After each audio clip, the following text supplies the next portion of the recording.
Salve, Regina, Mater misericordiae. On this feast of Our Lady of Lourdes, we read from the first chapter of St. Luke, the account of the Annunciation. But unlike most other times when we read the passage, we read only part of it, from the beginning of the account, from verse 26, down to where our Lord is called by the angel, that Our Lady is told that she will call his name Jesus. And the reason is that this particular part of the account gives us the greeting of the angel to the Blessed Mother and her response. And of course that greeting is "Hail, full of grace." And when the angel addresses the Blessed Mother as full of grace, he is speaking the name that God has given to her. He doesn't call her Mary as her mother called her Mary, but he, in the name of God, calls her full of grace. When Our Lady hears these words from the angel, she is disturbed.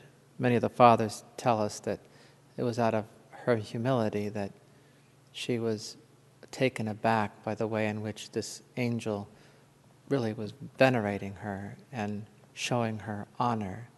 And in her humility, she would have honored the angel. And in a particular way, the words of the angel, full of grace as her name, was, very exalting, and she was not expecting them. And so we think about how God prepared the Blessed Virgin Mary from her first moment of existence to be the mother of Jesus. And the angel comes and greets our Blessed Lady with this title because he is announcing to her God's plan to make her his mother. And when she is disturbed by the words of the angel explains the plan that God has for her. And that plan is to be, of course, the mother of God. At Lourdes, though, when she came to meet Bernadette in 1858 actually, I was thinking of 1854 because of the proclamation of the dogma of the Immaculate Conception. This was 4 years afterwards. Our Lady came and Bernadette kept asking who she was, and Our Lady kept sort of withholding the information.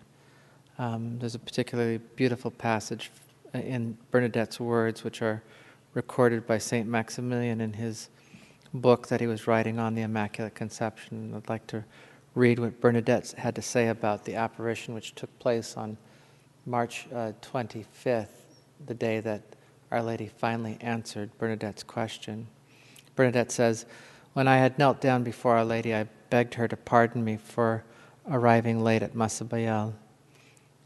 Always so good to me, she signaled with her head that I need not have excused myself at all.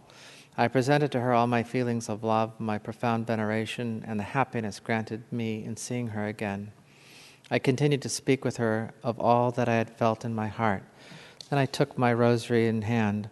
While I was immersed in prayer, the idea came to me to ask the Lady her name. This, though, set apart all other thoughts that crowded my mind. I feared being importune in repeating a request that was left without an answer. Nevertheless, something urged me to speak, finally produced by a kind of agitation which I was unable to dominate. The words fell from my lips, and I begged the Lady to be so good as to tell me who she was. Now, as when I had asked the same question on the previous occasions, the Lady bowed her head and smiled, but gave no answer.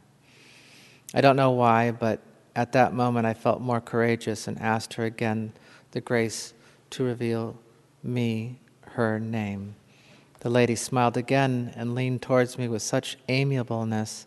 Nevertheless, She didn't say a word to me this time either.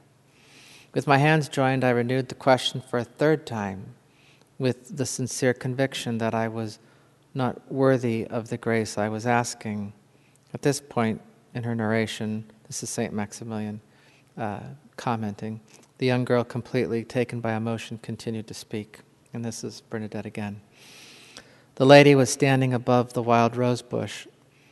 She had the same attitude as with which she is depicted on the miraculous medal.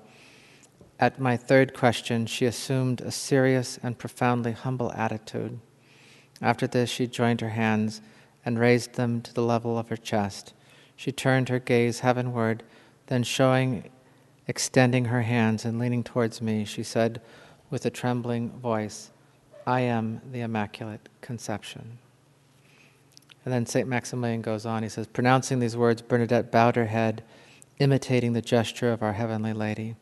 The great mystery of the grotto was finally unraveled on such a day, exactly on the anniversary of that thrice blessed day on which the Archangel Gabriel was come by commission of the Most High to announce the imminent coming into the world of the promised Redeemer, and to greet Mary with the words, full of grace, that is to say, immaculate. The predestined woman who, according to the purpose made to our first parents, the promise rather, made to our first parents in earthly paradise, would crush the head of the infernal serpent. What a coincidence. And for us, what a gesture full of hope. So this is a beautiful account of that day on which our Blessed Lady revealed her name to Saint Bernadette. And as Saint Maximilian says, it was another way of saying full of grace. And when the angel first came to the Blessed Mother and spoke that name to her, she was humbled, and that was because she was completely open to the will of God and not thinking of herself, never presumed to imagine herself to be the Immaculate Conception or to be full of grace, but was wholly focused on God, fully open to His holy will. And so when Bernadette kept asking our Blessed Lady's name, Our Lady, while she didn't immediately answer Bernadette's question, as we see in today's this particular reading from Bernadette's account, Our Lady's manner kept encouraging Bernadette to ask the question, and Bernadette would continually during the apparitions ask the question, and finally her persistence paid off. Our Lady is encouraging all of us to approach her with confidence and with humility, and to know that this is a question she wants us to have answered. She wants us to know who she is and come to understand her holiness. The great saints like St. Maximilian meditated upon the words of Our Lady at Lourdes, and it was one of the things that inspired him to consecrate his life and to found the Knights of the Immaculata, entrusted to her and consecrated to her. May our own appreciation of the mystery of Our Lady's holiness inspire us to have reverence and humility, and to beg God to help us understand who she is, so that we might draw closer to her each day, and in union with her, in communion with her, in fellowship with her, learn how to love God as He really deserves, as Our Lady did and does, and desires to love Him through us.